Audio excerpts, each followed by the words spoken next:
Chaudhary Devilal university में के संबंधित एक अनोनिमस कंप्लेंट रिसीव हुई थी। पुलिस को यह रिपोर्ट मीडिया सोर्सेज के थ्रू ही मिली थी। उस कंप्लेंट में जो था, जो डीन है अंडर ग्रेजुएट स्कूल जो है यूनिवर्सिटी का, उनके जो डीन है उनके खिलाफ एलिगेशंस थे। जो एलिगेशंस थे वो सेक्सुअल हैरेसमेंट के थे। और उसमें एक और टीचर है यूनिवर्सिटी के, डॉक्टर विकास, उसका भी नाम मेंशन था कि उन्होंने भी इस जो एलिगेशंस हैं डीन के खिलाफ, उसमें उनका भी पूरा पूरा सपोर्ट रहा है, ऐसे करके कंप्लेंट में ऐसा वर्णन था। क्योंकि जो एलिगेशंस थे वो सीरियस थे नेचर में, तो इसके लिए पुलिस द्वारा एक स्पेशल इंक्वायरी टीम का गठन किया गया था, जो कि मेरी सुपरविजन में गठन किया गया था। उसके अंदर 3 अन्य मेंबर्स भी हैं। 3 जो अन्य महिला पुलिसकर्मी हैं, उनमें 2 इंस्पेक्टर रैंक के ऑफिसर्स हैं और 1 सब इंस्पेक्टर रैंक के ऑफिसर हैं। और जो पुलिस ने इसके अंदर डे वाइज इसके अंदर इंक्वायरी की, और यूनिवर्सिटी में जितनी भी छात्राएं अंडर ग्रेजुएट स्कूल के अंदर हैं, यूनिवर्सिटी रिकॉर्ड्स के हिसाब से 539 गर्ल स्टूडेंट्स हैं उस कोर्स के अंदर। उसमें से मोर देन 470 गर्ल स्टूडेंट्स को ऑलरेडी इंक्वायरी टीम ने जांच कर ली है, उन सभी से स्टेटमेंट्स लिए हैं। और इसके अलावा जो प्रोफेसर, जो डीन है यूएसजीएस के, वो मास्टर्स डिग्री में भी फिजिक्स पढ़ाते हैं, तो उनके अंतर्गत जो लड़कियां फिजिक्स कोर्स पढ़ रही हैं उनको भी इंक्वायरी के अंदर शामिल किया गया और उनके भी स्टेटमेंट्स लिए गए। इसके अलावा जो university school for graduate studies है, उनके जो टीचर्स हैं, फीमेल टीचर्स हैं, मोर देन 30 जो टीचर्स हैं, उनको भी इस इंक्वायरी टीम के अंदर शामिल जांच किया गया। और इन सभी की स्टेटमेंट्स लेने के बाद तथा अन्य सोर्सेज से पता करने के बाद अभी तक का कंक्लूजन जो इंक्वायरी टीम का है वो ये है कि इस एलिगेशन जो इस कंप्लेंट में थे उनकी पुष्टि नहीं हुई है। और इसके अलावा जो कंप्लेंट में मेंशन था कि जो कैमरा है, डीन जो ऑफिस है उसके अंदर कैमरा है, परंतु जो साइबर टीम है हमारी डिस्ट्रिक्ट पुलिस की, उन्होंने भी इसके अंदर जांच की और जो कैमरा है वो डीन ऑफिस के अंदर नहीं है परंतु बाहर है। उस कैमरे के बारे में भी एनालिसिस किया गया और ऐसी कोई फुटेज डिलीट करने वाली बात सामने नहीं आई है जो कि कंप्लेंट में मेंशन था।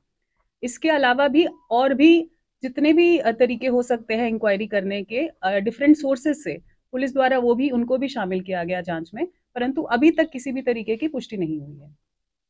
तो फर्दर एक्शन क्या लिया जा रहा है अब? क्या जो शिकायत आपके पास आई है उस पे आगे कोई एक्शन होगा या फिर क्या फाइल बंद होगी, कैसे? अभी इसके अंदर इंक्वायरी चल रही है, बाकी एंगल्स को भी कवर करेंगे, जैसे ही फिर फर्दर कोई इनपुट लगेगा तो फिर उसके बारे में आपको प्रोग्रेस बताई जाएगी। मैम, क्या इस एंगल से भी जांच की जा रही है कि किसी ने जानबूझकर टारगेट करने के लिए लेटर भेजा गया है यूनिवर्सिटी को टारगेट, या जिनके नाम लिए उनको टारगेट करने के लिए, अगर उनके इस तरह से भी जांच है तो क्या कार्रवाई?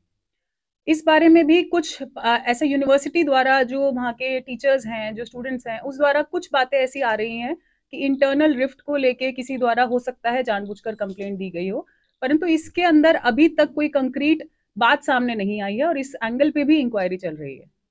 तब तक जो बाकी जो गर्ल स्टूडेंट्स जो रह गई हैं उनके बयान कब तक लिए जाएंगे? पुलिस का पूरा प्रयास है कि जैसे ही उनसे कांटेक्ट किया जा सकेगा तुरंत उनके भी स्टेटमेंट्स लिए जाएंगे। जो लड़कियां रह गई हैं, most of them are not available physically in the university. कुछ लोग छुट्टी पे हैं, कुछ लोग बाहर हैं, तो उनसे टेलीफोनिकली भी कांटेक्ट किया जा रहा है। जैसे ही किसी से भी कांटेक्ट होता है उनके भी स्टेटमेंट्स रिकॉर्ड किए जाएंगे। गुमनाम चिट्ठी में वो लड़कियों ने एक हवाला ये भी दिया था कि इस पे एलिगेशन लगाए जा रहे हैं, उसका काफी राजनीतिक रसूख है, इस वजह से वो किसी के सामने नहीं आकर बयान नहीं देना चाहती। तो क्या ऐसा भी ऑप्शन है कि गुमनाम चिट्ठी की तरह गुमनाम बयान भी हो?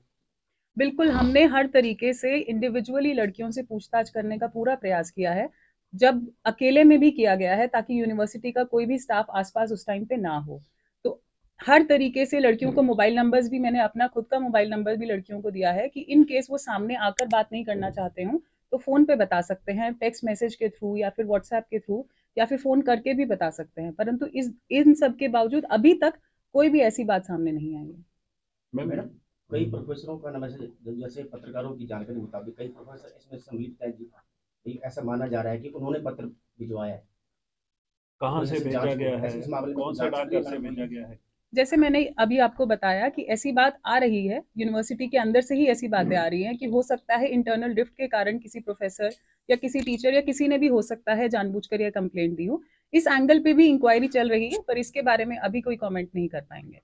मैडम, क्या कोई यूनिवर्सिटी की तरफ से शिकायत भी दी गई है इस मामले में लिखित में, की जांच करने के लिए? बिल्कुल, यूनिवर्सिटी की तरफ से भी हमारे पास एक कंप्लेंट आई है रिसीव की गई है, जिसके अंदर उन्होंने भी ये पूरी अपनी गुहार लगाई है कि इसका जो इंक्वायरी है उसकी डिटेल में इंक्वायरी हो, जो कंप्लेंट है उसकी डिटेल इंक्वायरी हो। पहले भी आ चुके हैं मैडम गुमनाम पत्थर, उनकी भी जांच हुई है जो पहले भी आ चुके हैं? इस जो कंसर्न प्रोफेसर्स हैं इस कंप्लेंट में, उनके अगेंस्ट कोई कंप्लेंट पुलिस द्वारा रिसीव नहीं की गई है। तो क्या शक के दायरे में कोई स्टाफ है या कोई टीचर्स हैं या कोई और कोई कौन हो सकता है? अभी एज ऑफ नाउ इस बारे में कमेंट नहीं कर पाएंगे कि शक के दायरे में कौन है, बट इस एंगल पे अभी हमारी जांच जारी है।